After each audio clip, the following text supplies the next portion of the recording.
United States of America and to the republic for which it stands, one nation, under God, indivisible, with liberty and justice for all.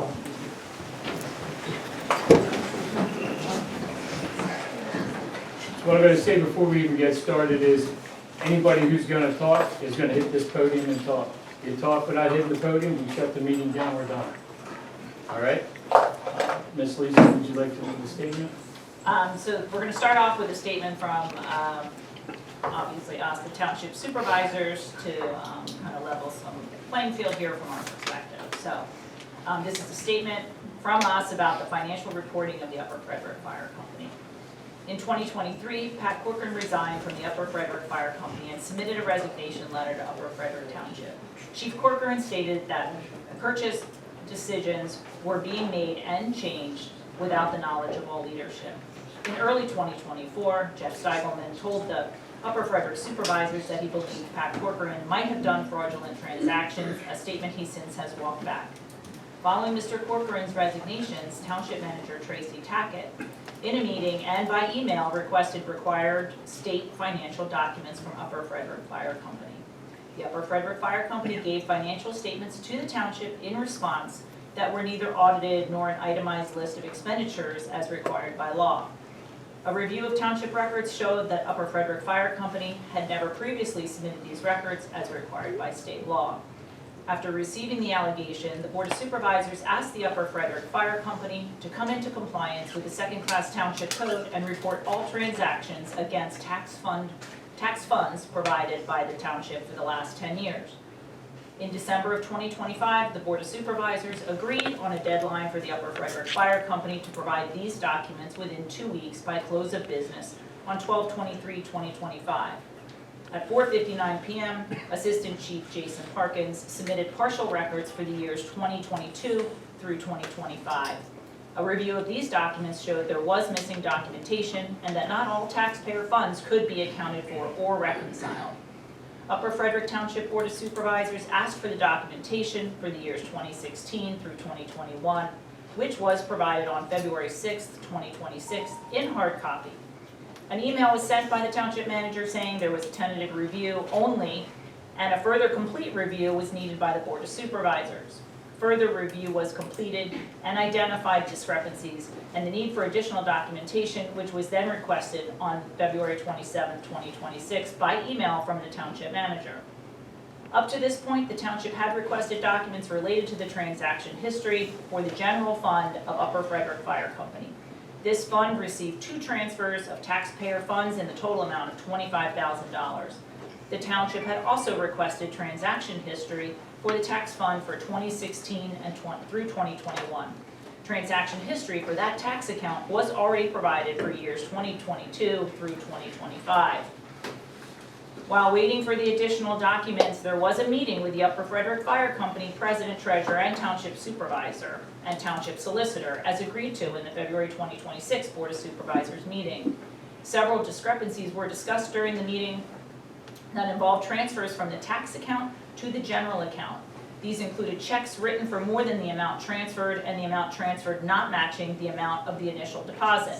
This also involved funds that should have been deposited into the Fireman's Relief account and not the tax or the general account. An inquiry was also made regarding a $50,000 check from the township that was deposited into the general fund and not the tax fund. When asked where this money was deposited, the fire company pointed the township to a deposit that was made on January 22nd, but the check from the township was not written until February 14th. The Upper Frederick Fire Company did not have an explanation for why the dates did not match or where the $50,000 was. Frederick indicated that he would investigate the discrepancies and get back to the township the next day. It was suggested by the fire company that the money could have been used towards the purchase of the new fire truck. At least 16 discrepancies were identified over the reviewed years, and in a total of $85,000 in taxpayer funds cannot be accounted for or cannot be reconciled with the records provided. On April 8, 2026, the township solicitor was directed by the Board of Supervisors to give the Upper Frederick Fire Company 2 options to bring the issue to resolution. The Upper Frederick Fire Company was given until April 24th to provide the township with evidence that they have secured the appropriate consultant to perform an audit at the expense of the Upper Frederick Fire Company, or the township will proceed with filing a criminal complaint on behalf of the Upper Frederick Fire Company with the appropriate body. At the Board of Supervisors meeting on April 8, 2026, Jeff Steigelman, speaking on behalf of the Upper Frederick Fire Company as President Jared Landis was not present, indicated that the Upper Frederick Fire Company wanted the township solicitor to file a criminal complaint. The Upper Frederick Township has secured an auditor to examine the finances of the Upper Frederick Fire Company. The Upper Frederick Fire Company is directed to participate fully in this audit and open every single one of their accounts to the auditor for the review to include the fire relief fund, the general fund, the tax fund, audit logs of any accounting software used, and any other accounts or information required to fully complete the audit. The Board of Supervisors has taken steps to ensure all money owed to the Upper Frederick Fire Company is sequestered in a separate account until the completion of the criminal complaint. The Board of Supervisors reiterates that it carries no animosity towards the Upper Frederick Fire Company and that there is no desire to shut down any fire company, and that it appreciates the hard work and dedication of the volunteers. The issue remains that the township cannot accurately account for taxpayer money, and that 2 credible accusations of fraud have been communicated to the Board of Supervisors. The Board of Supervisors is committed to an impartial investigation into these allegations and identify discrepancies. The Upper Frederick Township Supervisors remind residents that fire companies continue to operate the township and that all mutual aid agreements with surrounding fire companies remain in place, and there will be no interruption to the fire protection to change or change to your insurance coverage. Okay.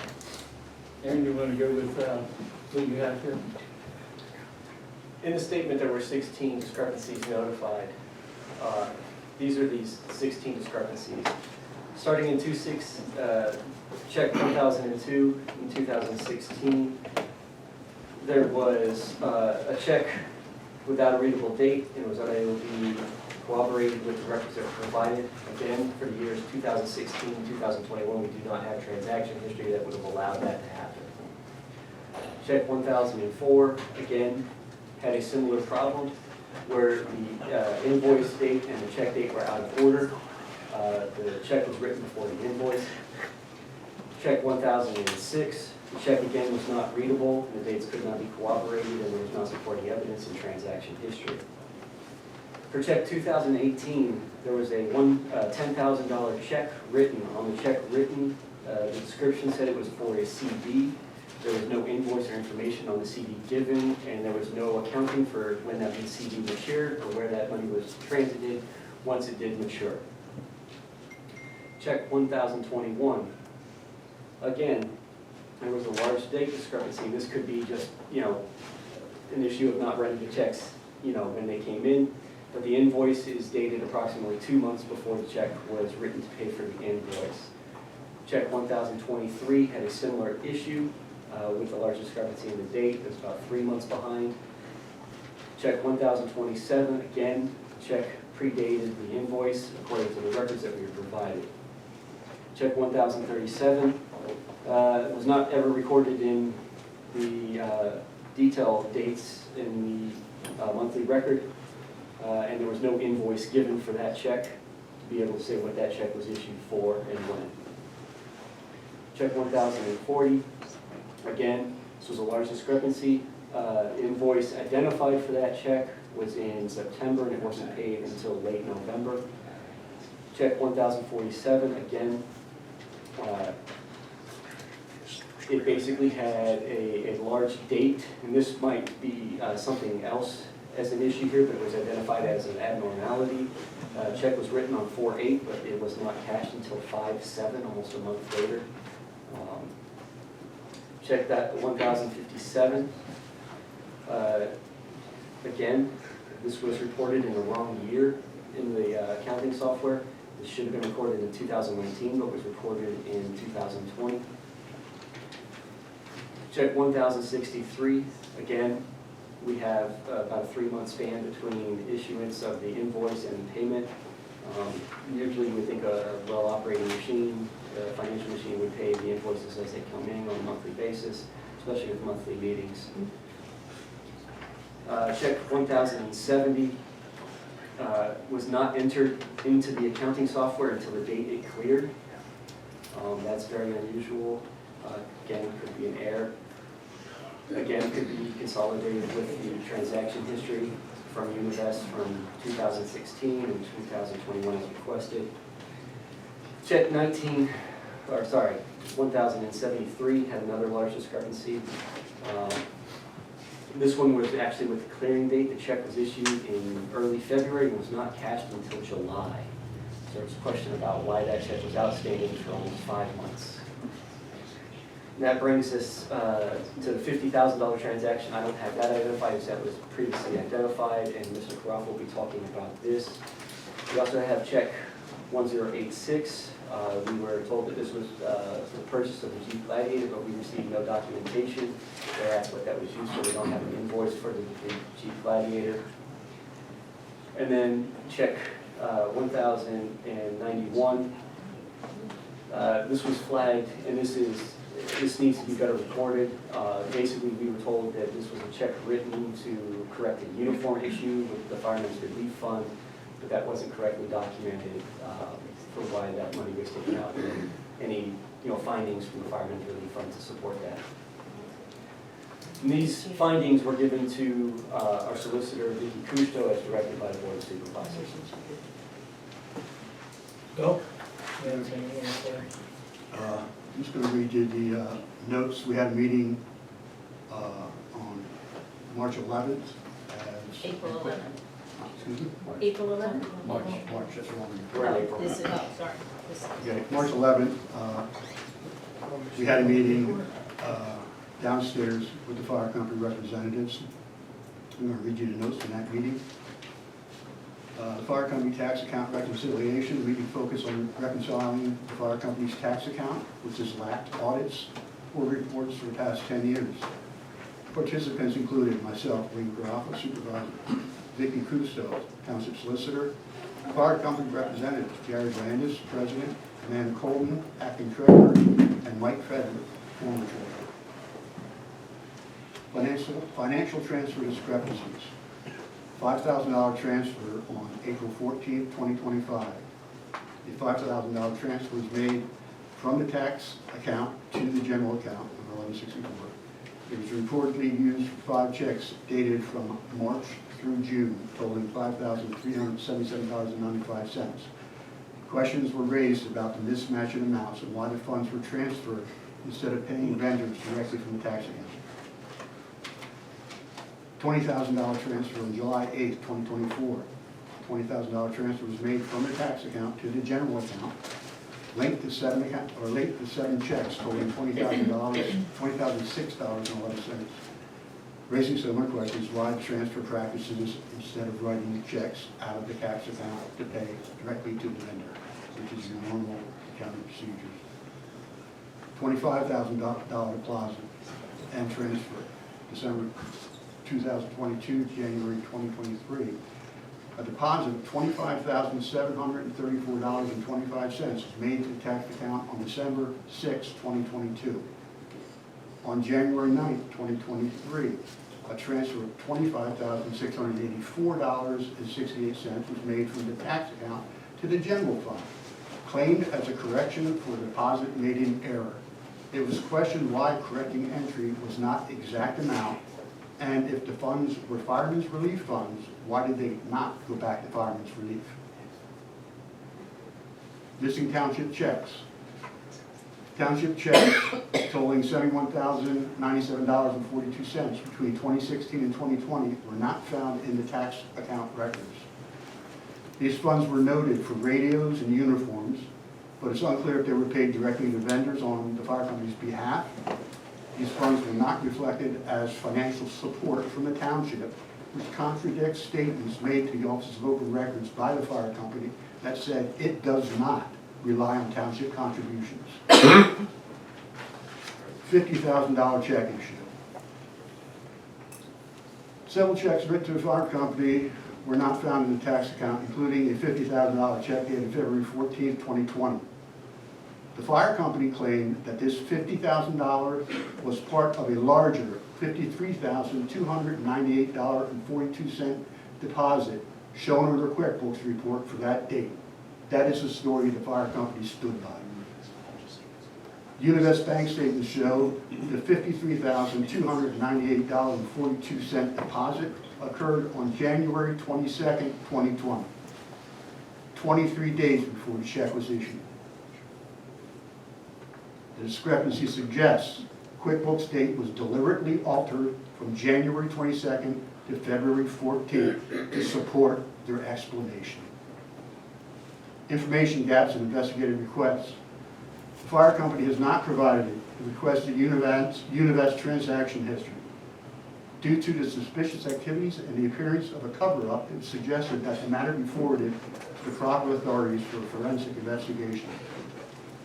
Mr. Carafa, myself, noted that transferring funds among the tax account, the general account, and the relief account makes reconciliation impossible with full access to all books. We can't follow the money.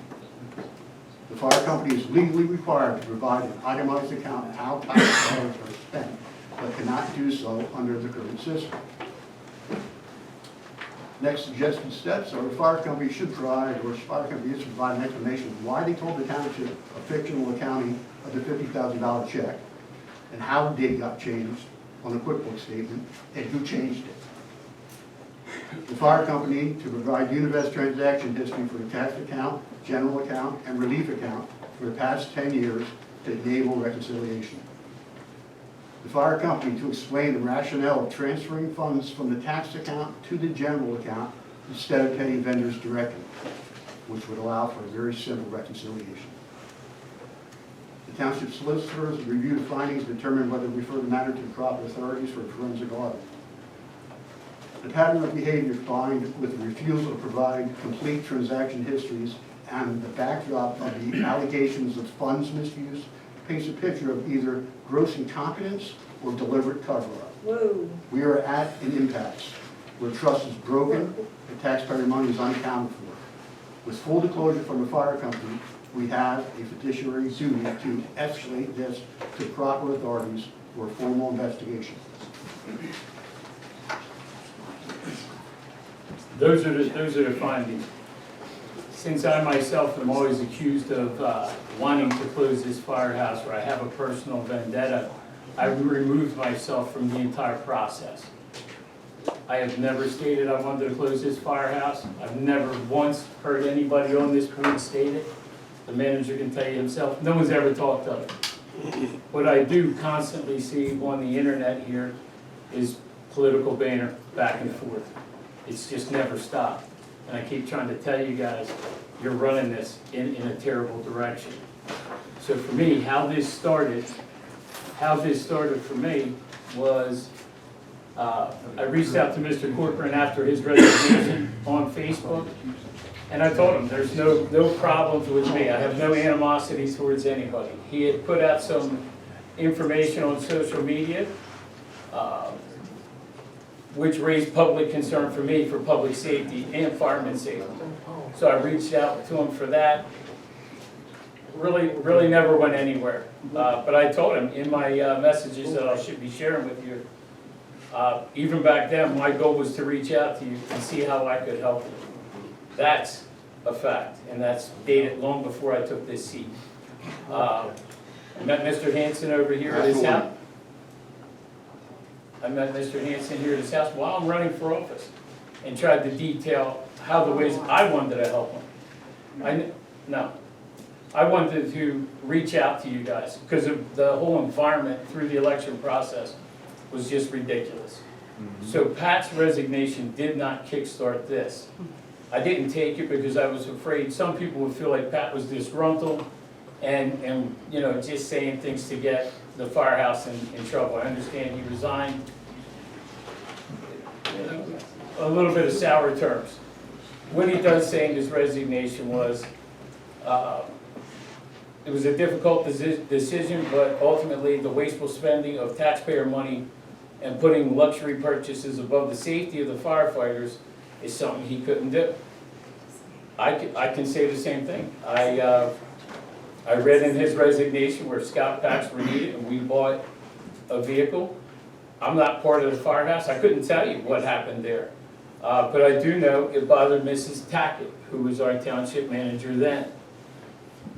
Pat urges her in another email here, he says, I really think someone should look into this. Again, I don't act on it because I don't know the whole situation with Pat.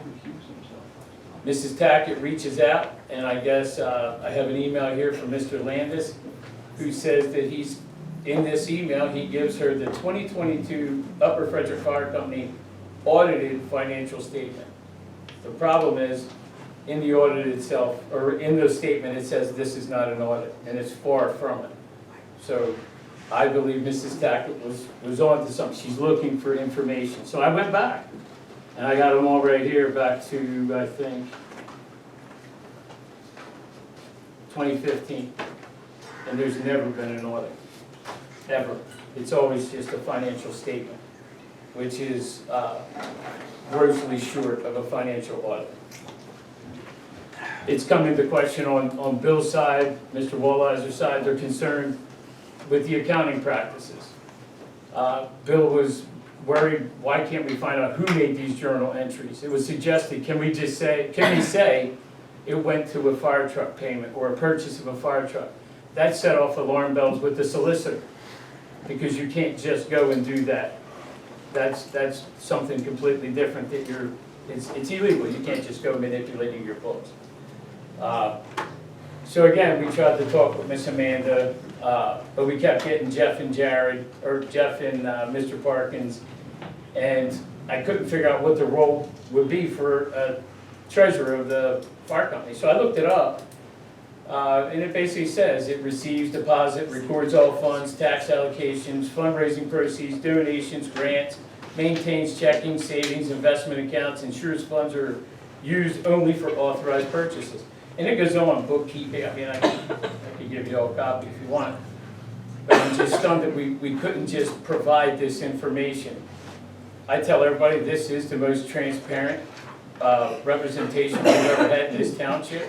And it's because of the atmosphere that many of you have created. I think this month alone, I've taken 8 right-to-know requests. 1 came from your firehouse, to which I told the gentleman, don't walk through the door at the right-to-know. Sit down. Ask me what your questions are. And he left with all the information he came looking for. So there was no problems with us being transparent that way. In another email from Mrs. Tackett to the firehouse, with Mr. DeFrancesco back there, Mr. Frisco, and Mr. Trzanski, another part of the EMS here, it says she attached something for them. It was section 1553 of emergency services. And C of that says the township shall require any emergency services organization receiving township funds to provide the township an annual itemized listing of all expenditures of these funds before the township may consider budgeting additional funding to the organization. This is from 2008. Mr. Hanson, I believe you were around back then, and a part of the firehouse as well. So this isn't something new. And it's not something that we just pulled out of our hat and said, oh, we got them now, boys. No, I got better things to do. I'm still fighting with a developer and another one coming. I heard many of you guys here suggest that I have a vendetta, personal vendetta, but I've never seen it materialize. I've never seen it. I've looked all through my social media accounts, things like that. I never post personal vendettas. What I've asked